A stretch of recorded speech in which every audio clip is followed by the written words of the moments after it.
Good men, good women, good men, good women. We are focused on leaving an inheritance for our children and our children's children, which means that we're not just focusing on making money today, which means we're not just focused on making money to pay bills, which means we are future focused. We're not just focusing on where we want to be at the end of the month, at the end of the week financially. We're focusing on what we want our legacy to look like. This is about legacy planning. This is about legacy building. This is about leaving an inheritance for your children's children. We're talking about generational wealth. Generational wealth is a biblical principle. That's what I could have called this. Generational wealth is a biblical principle. And if you are a good man, you are going to be working to make sure that your children and your children's children have an inheritance. You want them to have great character. You want them to have great values. You want them to be people of integrity, but you don't want your children to get it out the mud like you did. You don't want your children to have to struggle like you did. Y'all, last year, I did quite a few $1 million baby applications. But there was one application that I did that I will never forget. It's for a 3-year-old baby. He's in the Fort Worth area. Handsome little boy. And his mother, actually not mother, his grandmother and I, we've known each other for a few years.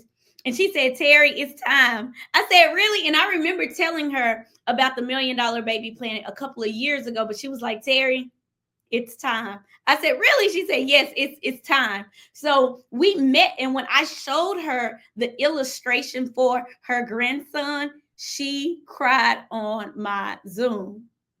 She cried because she realized that because she's putting $350 per month in this plan, not only will this baby, I almost said his name, not only will this baby be able to have access to hundreds of thousands of dollars when he's my tender age of 34, when he's 34, but he's going to have access to millions very soon after.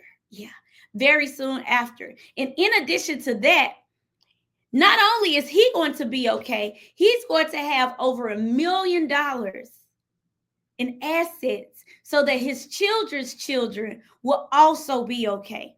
If something happened to that baby when he's, let's say, 50, his children's children will have a great inheritance. The grandmother cried because she knew that what she was able to do today was going to last, or what she was able to do last year, because we did the application last year. But what we started last year is going to be something that her great grandchildren will be able to benefit from.